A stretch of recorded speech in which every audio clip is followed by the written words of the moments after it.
Welcome. I'm Alex Novarese, Editor-in-Chief of Legal Business and the in-house lawyer magazine, and I'm here today to chair a debate on one of the key issues keeping General Counsel awake at night: data security.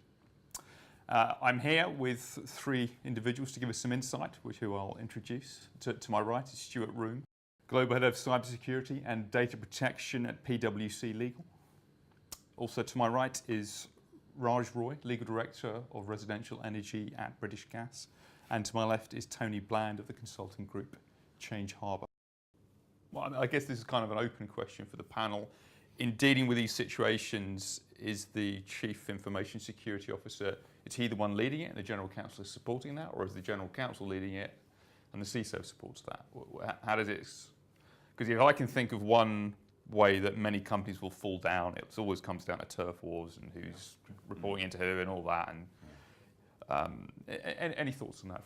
This is an open question. I mean, it comes down to classification of incident, you see. So within the question, the way you put it, Alex, is actually the dilemma that most people fall into, which is, well, is a security incident run by legal? Is it run by CISO? Is it run by someone else?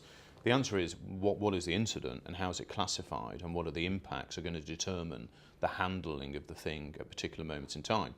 So if we don't, understand the appropriate way to classify an incident, we will get potentially false positives. We will miss things.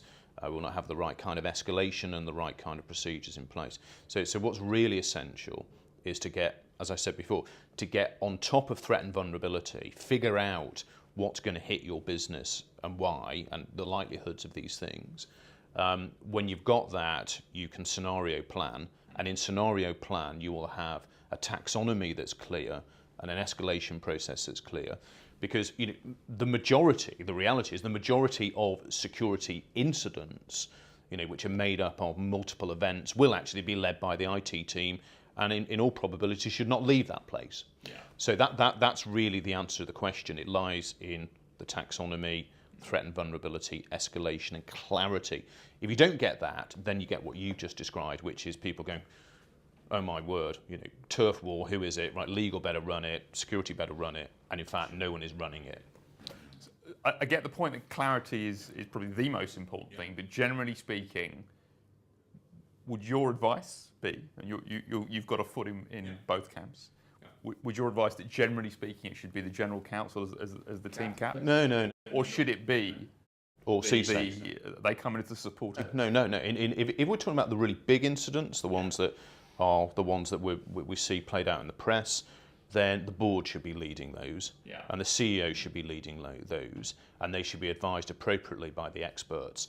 In those contexts, those big incidents, the ones that we read about in the press, leadership is not a CISO issue, it's not a GC issue, it's the CEO issue. And what we'll have is a structure around the CEO to give them the proper advice. Legal and security at that point are I wouldn't say simply advisory processes, because that undermines the expertise that we all have. But they are advisory processes nonetheless.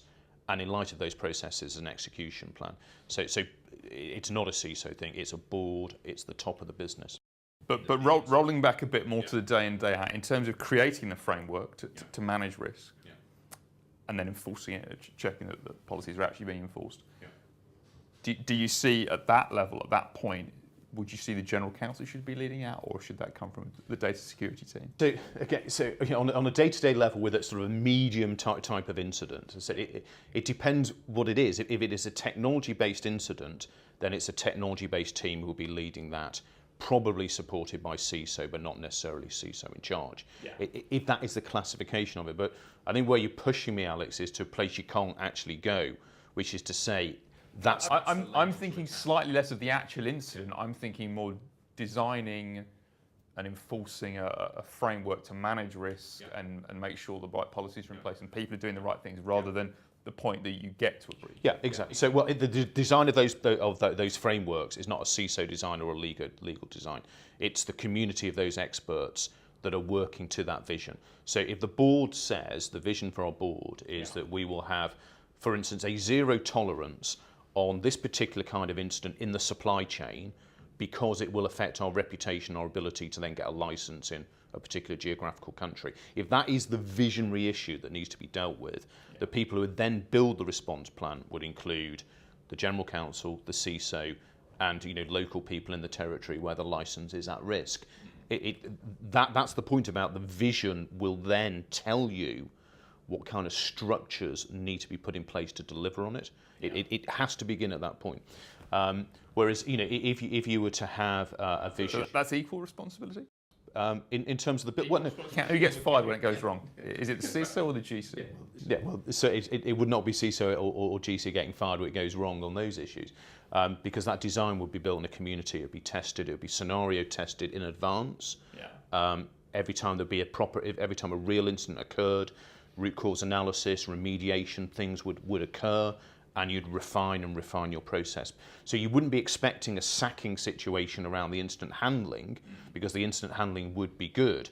What you might expect a sacking situation is around the fact that someone didn't put a patch in, as Tony was talking before, when that was a breach of a patching policy, and therefore what you would do is understand there's a root cause at failure of patching. It is someone in the IT department who's taking the rocket for that. Sorry, forgive my ignorance. Of failure of patching. So bugs in software. Yeah. So if there's all the time bugs in software are being detected, thousands of them a day. So IT security companies will release technology patches, so you can upload new technology into your code that will fix the patch, so you fix the problem. So it's called patching. So you would have a patching policy, which would be operationalized by a technology function. Failure to operationalize a patching issue is a very, very known and clear security issue. And if that wasn't going right, you wouldn't be sacking the General Counsel for that. Yeah. You would be disciplining someone in the technology team for that. Yeah. But if I can jump in there, I mean, Stewart's starting to make me feel a little bit nervous with that statement about, on behalf of all the technology people that are out there. So you're getting fired, basically, or? Well, potentially, we didn't put a patch on. Yeah. I mean, and yeah, but it is a very real thing.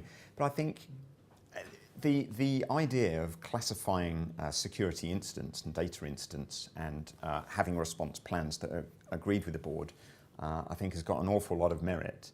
But we know that there are new threats that emerge which can't quite be, they're unknown threats, and they will be described later, probably after it's happened to an organisation. And I think to add to what's already been said, the GC and the CISO are very best placed to define very clearly the scope of their roles in relation to data threats and communicate those effectively to the board. Yeah.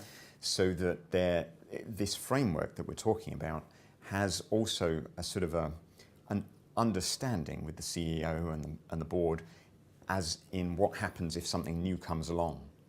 And I think also there needs to be a definition somewhere in the organisation about what the other responsibilities are within the whole enterprise and how those need to be adhered to. I mean, of course, from my point of view, thinking about users as security endpoints, every staff member, every third party, every contractor who's allowed on to the premises, etc., has got to be told what their responsibilities are in terms of data, and how they should deal with those and how they should report threats as well. And the scope of that's got to be part of that framework. But just coming back to that patch point, so as I don't feel quite so nervous, we're in the era of... Sounds like you're going to say something holy grail of this is how to handle it, yeah? I mean, we're just in the era of bring your own device, aren't we? And so many of these devices now, which do touch the corporate data, are not owned by the enterprise. There's limited control or complete control, depending on what the IT team has been able to get budget for. Sounds a little bit like a buck's been sort of being passed about here. Or well, yeah, but in IT we can only do so much, because when the CEO can be in their apartment in Portugal, and they can access the company system on their smart TV, we can lock certain things down, but we've got to create a sense of what those responsibilities are on every user.